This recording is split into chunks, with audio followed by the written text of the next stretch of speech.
Olá, sejam mais uma vez bem-vindas e bem-vindos ao nosso canal A Literação. Eu sei que o país continua pegando fogo, cheio de questões muito importantes para serem faladas, né? Enfim, tem agora essa coisa horrível que foi o sumiço do Bruno Araújo e do Dom Phillips. Enfim, as coisas acontecendo, política aí pegando fogo, tudo mais. E eu devia talvez até continuar fazendo aqueles vídeos com uma pegada mais política, enfim, mais relacionada à realidade atual do país, como eu tenho feito nos últimos tempos. Mas hoje eu quero fazer um vídeo de uma resenha de um livro. E por que eu quero fazer essa resenha de livro? Primeiro porque faz tempo que eu não faço a resenha de um livro, né? Olha o Lobão latindo lá. Primeiro porque faz tempo que eu não faço a resenha de um livro. E segundo porque esse livro, ele tem tudo a ver com a situação política atual, mesmo que ele não fale da situação política atual diretamente. Então eu resolvi fazer a resenha desse livro agora, porque eu acho que é importante nesse momento que a gente está vivendo agora, falar um pouco sobre a temática desse livro, principalmente porque a temática principal desse livro é a fome, né?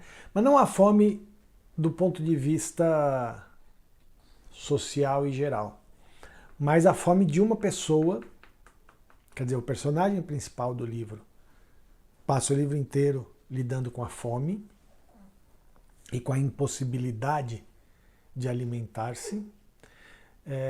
E então acaba sendo uma grande metáfora dessa questão que a gente está vivendo atualmente, muito importante. Mas que livro que é? O livro que eu vou fazer a resenha hoje trata-se do romance Rua Direita, de Anderson Borges Costa, que está aparecendo aqui para vocês e que está aqui, na minha mão. Bom, Anderson Borges Costa é um escritor paulistano, né? Eu já fiz a resenha de um livro dele, o livro de contos chamado O Livro que Eu Não Escrevi. Eu já fiz essa resenha, um livro muito bom, inclusive. E aí eu fui ler o Rua Direita, que é o primeiro romance do Anderson. E o que eu posso dizer desse livro? Sem sombra de dúvidas, eu posso dizer o seguinte: esse livro é genial. Genial. Um dos grandes livros que eu li na minha vida, com certeza. Eu já quero dizer de antemão que eu estou suspeito para fazer a resenha desse livro, porque eu não vou conseguir fazer uma resenha totalmente isenta, né? Porque o livro me cativou mesmo, o livro me pegou de maneira muito forte, muito intensa. Eu vou falar um pouquinho sobre o que fala o livro e depois eu vou falar de todas as coisas que o livro me remeteu. Provavelmente eu não vou conseguir falar de tudo, porque senão o vídeo vai ficar muito longo, porque o livro realmente me possibilitou um sem número de reflexões, de leituras, de análises, enfim. O livro é realmente muito profundo. Bom, Rua Direita é o primeiro romance que o Anderson Borges Costa escreveu. Para quem é de São Paulo, a Rua Direita é uma rua muito icônica, muito simbólica do centro da cidade de São Paulo, né? É uma rua onde não passam carros, é uma rua que é um calçadão, né? E ela é uma rua muito conhecida no centro de São Paulo. Ela vai da Praça da Sé até a Praça do Patriarca, né? Então ela é uma rua, um grande calçadão que vai de duas praças, de uma praça a outra, né? Quer dizer, que fica entre duas praças muito famosas da cidade de São Paulo, tá? Então é nesse ambiente que se passa a narrativa de Rua Direita. E existe um personagem que não tem nome, que logo no início do livro vamos dizer, é roubado, é assaltado, enfim. E ele passa o livro inteiro lidando com a própria fome, né? Ele está com muita fome, não tem dinheiro para comprar comida, para comprar nada. Então ele vai lidando com a fome no decorrer do livro. E acontecem inúmeras coisas, né, no decorrer da narrativa. Tá? E vejam, eu estou chamando de narrativa e não de história, porque é isso, não é uma história linear, enfim, não é uma narrativa comum, é uma coisa que beira o surrealismo de um lado e o absurdo do outro lado e o niilismo de um outro lado, enfim, ele faz fronteira com várias... A narrativa faz fronteira com vários estilos, com várias formas de narrar uma história. Né? E isso, para mim, é um dos pontos altos do livro. Bom, eu não vou dizer tudo o que acontece no livro para não dar spoiler, tá? Mas essa pessoa, esse cara que está com fome, ele fica o tempo todo na rua direita, ele não sai da rua direita, é como se a rua direita fosse o mundo dele, né? Tudo acontece na rua direita e é muito curioso que realmente tudo acontece na rua direita, né?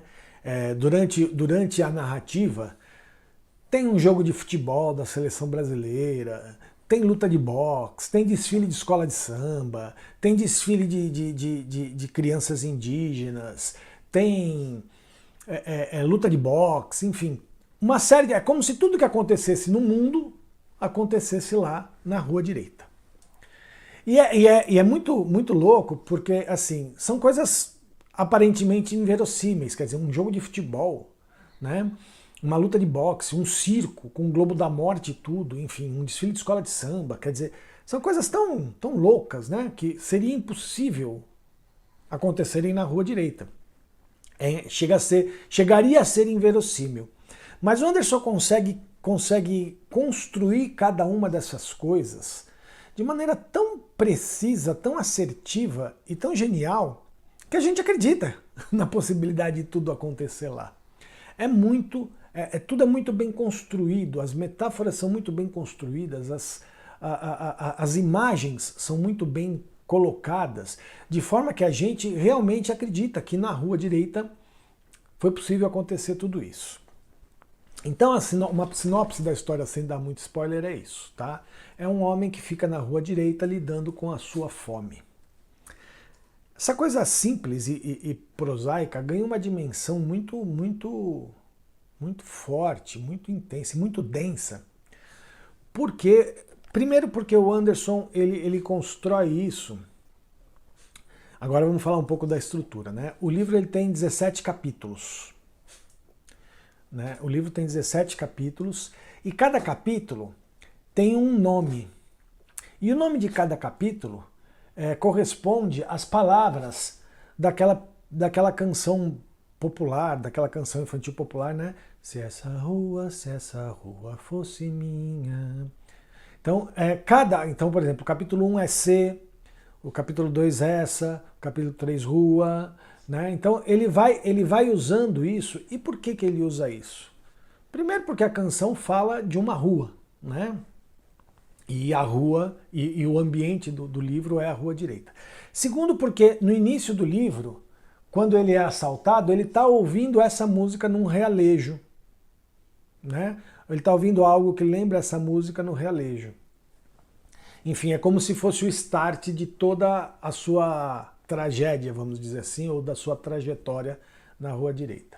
Então, primeiro, eu acho essa construção muito feliz, muito inteligente, muito perspicaz e que tem tudo a ver com a narrativa da história. Bom, aí o que acontece? Vamos lá, eu tô até meio assim, sem muita ordem para falar, mas vamos falar o seguinte. Então, essa narrativa absurda, surreal, enfim, faz com que a gente enxergue a rua direita como um mundo. E aí vem uma primeira sacada que para mim foi muito boa do Anderson em relação ao livro, que é a questão do espaço. O ambiente do livro, o espaço onde ocorre a narrativa do livro é a rua direita. O personagem não sai da rua direita. E para quem conhece a Rua Direita, né? Eu conheço, passei muitas vezes, inúmeras vezes, né? Já trabalhei no centro de São Paulo como office boy, enfim, e passei inúmeras vezes pela Rua Direita. Quem conhece a Rua Direita, ao ler o livro, consegue perceber a Rua Direita real no livro. Quer dizer, ele não criou uma Rua Direita fictícia, é a Rua Direita real do centro de São Paulo. Só que ele cria um espaço para além desse real. Por quê? Porque além de você conseguir perceber a realidade da Rua Direita, essa Rua Direita vira um mundo. É como eu disse, tudo acontece lá. O mundo desse personagem é a Rua Direita. Então, essa subversão do espaço que ele faz de maneira muito inteligente, porque ele consegue remeter ao espaço real, mas criar um espaço que vai para além desse real. E isso é muito, muito, muito bem feito no livro. Essa é a primeira subversão da narrativa que ele coloca, e subversão aqui no sentido mais profundo e mais elogioso do termo. E ele faz uma segunda subversão, que é a subversão do tempo. A gente não sabe quanto tempo passou. Em tese, passou-se um dia. Em tese. Né? Em tese, foi o espaço de um dia que aconteceu tudo. Mas acontece tanta coisa que ao mesmo tempo a gente não consegue acreditar que tenha sido em um dia só. Só que em nenhum momento da história é noite. A noite aparece e o dia seguinte amanhece e tal. Então não existe esse anoitecer e amanhecer do dia. Por isso a gente pensa que tudo aconteceu num dia só. Só que é muita coisa acontecendo. Imagina, jogo de futebol, não dá nem tempo cronológico de acontecer tanta coisa. Jogo de futebol, luta de boxe, apresentação de circo, desfile de escola de samba. Quer dizer, se contar as 24 horas do dia não dá tempo, não dá conta, né? Isso também é muito genial, porque ele subverte a questão do tempo. E tudo isso, ao invés de nos afastar da história, da narrativa, dizendo, não tem nada a ver, nossa, que absurdo, não sei o quê. Não, isso é feito de maneira tão inteligente que isso nos coloca cada vez mais dentro da narrativa, cada vez mais mergulhado nesse espaço-tempo completamente estranho, nesse espaço-tempo completamente subvertido que ele consegue colocar na história. Então, assim, só para isso, já dá para vocês terem uma ideia de como esse livro, esse barulho é da Greta cavando aqui a caminha dela, mas enfim. Só por isso já dá para vocês perceberem a qualidade da narrativa que o Anderson faz. Fora isso, ele faz uso de determinadas repetições que são muito legais. Eu selecionei duas aqui, uma na página 60 e uma na página 30. Mas não são as únicas duas não, tá? Que ele fala assim, ó, eu vou ler só para vocês entenderem. A pé, pé de altar, pé de anjo, pé de bode, pé de cana, pé de galinha, pé de gancho, pé de atleta, pé de vento, pé de garrafa, pé de meia, pé de boi, pé de mesa, pé de cachorro, pé de moleque, pé de cabra, pé de pato, pé de chumbo, pé de rabo, pé de chinelo, pederastas, pedintes, perdão. Percebe? Ele vai fazendo além de ser uma repetição da palavra, ele vai usando várias expressões populares onde essa palavra aparece. E ele faz isso várias vezes. Uma outra aqui, quer ver? Ó? Terra roxa, terra vegetal, terra preta, terra safada, terra santa, terra devoluta, terra fresca, terra natal, terra firme, terra vista, terra de ninguém. Então ele vai fazendo isso, tem com o olho também. Então ele vai colocando ele em vários parágrafos do livro, ele pega expressões populares com a mesma palavra e vai usando isso. E isso tem tudo a ver com o momento da narrativa. Tá? Fora o fato de que o livro é uma avalanche de referências. Das mais variadas que você imaginar, né? De Kafka, Nietzsche, a Clarice Lispector, a Noel Rosa, referências musicais, referências literárias das mais variadas. Então, assim, e tudo isso colocado dentro da narrativa. Não tem nenhuma forçação, não. Isso aparece tão naturalmente na narrativa que você fala, nossa, né? Como é que isso aconteceu? Tá? Então tudo isso é muito especial no livro. Mas eu quero dizer duas coisas específicas a respeito do livro, porque eu acho que tudo que eu disse até agora, talvez qualquer pessoa que leia o livro conseguiria perceber.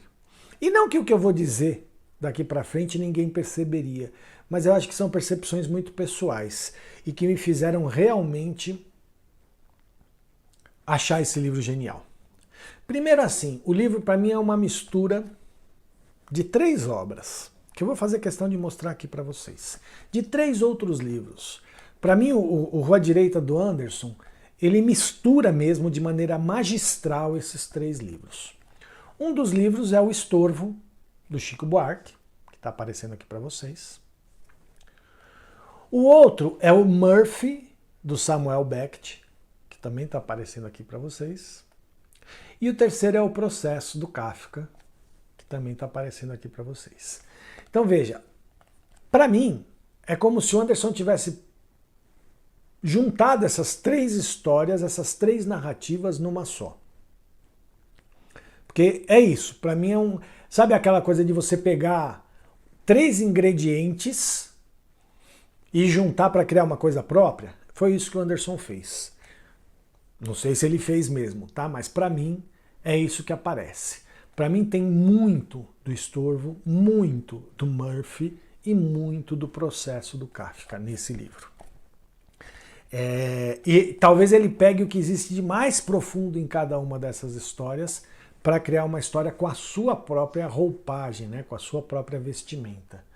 Tá? Então assim, é realmente... E eu sou suspeito para falar, porque esses 3 livros são livros que eu adoro, acho que são livros de primeira linha, né?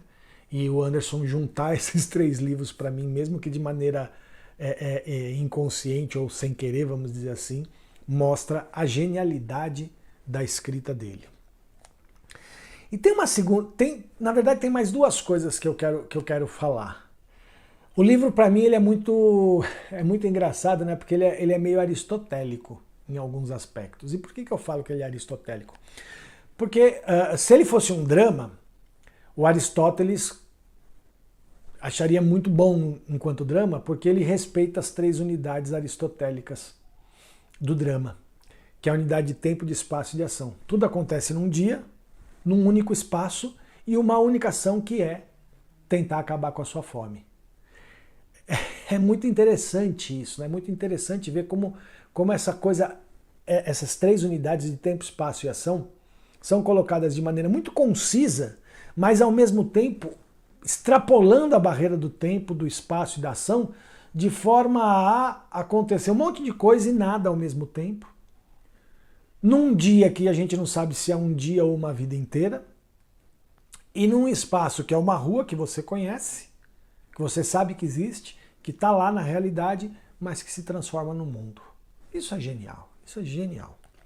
E a última coisa que eu quero falar sobre o romance do Anderson, que talvez seja uma coisa muito uma viagem muito minha, né? Não sei, talvez eu queira conversar com ele sobre isso, mas que é uma viagem muito minha, que eu vi, e isso não tem nada a ver com a estrutura do livro, nem nada disso. Eu vi esse personagem muito próximo da viagem dantesca ao inferno, ao purgatório e ao paraíso. Porque ele, para mim, ele vai descendo, como se ele estivesse descendo os círculos do inferno, né, até atingir o 9º círculo do inferno, e dali para diante ele vai subindo de novo ao inferno, até que no final do livro ele encontra uma espécie de paraíso, né, inclusive com uma Beatriz involuntária, porque aparece uma moça ao final do livro, né, nos 2 últimos capítulos do livro aparece uma moça, que seria a sua Beatriz involuntária, mas que no final das contas não o guia, enfim, é tirada dele. E aí, enfim, eu não vou dar spoiler do final do livro, mas é isso. E por que eu estou falando dessa viagem de Dante ao inferno? Porque é muito engraçado, porque no 9º capítulo do livro, e aí para mim parece claramente uma metáfora da Santa Ceia, o personagem vê um jantar no meio da rua direita, é feito um jantar com 12 pessoas. Né? Como se fossem os 12 apóstolos de Cristo, e talvez ele, o próprio Cristo, enfim. Então é engraçado porque justamente no 9º capítulo, ao final do 9º capítulo, existe esse jantar, essa ceia, né? Essa refeição coletiva de 12 pessoas, que ele participa indiretamente, mas não come, né? Enfim. E aí só lendo o livro para entender essa participação dele. E a partir daí, outras coisas vão acontecendo até chegar no capítulo 15, onde entra uma narrativa um pouco diferente, e é um capítulo enorme, né? Que é como se ele tivesse ido ao fundo do inferno, voltado, e o capítulo 15 mostraria a entrada dele nesse paraíso, né? Ou nessa possibilidade de paraíso, que é muito interessante porque entra uma valise, enfim. Ele deixa de ser por algum tempo uma personagem principal e essa valise que é encontrada passa a ser essa personagem principal, mas relacionada a ele, obviamente. E aí no capítulo 16 ele vai encontrar essa Beatriz improvável, né? Que é uma pessoa que ele vem sonhando desde o começo do livro, enfim. Então eu não sei se o Anderson quis fazer uma metáfora da Divina Comédia do Dante, mas para mim fica muito claro essa descida ao inferno, enfim, e esse encontro final com uma Beatriz improvável no paraíso. Só que tudo isso com a realidade da fome que permeia toda a narrativa e que eu não vou dizer no final o que acontece com ele, mas enfim. Então assim, gente, eu poderia ficar falando horas sobre esse livro. Realmente ele é um livro muito genial, tá? Então eu recomendo muito, muito. Quem quiser conhecer um pouco mais do trabalho do artista, quem quiser saber como adquirir o livro, enfim,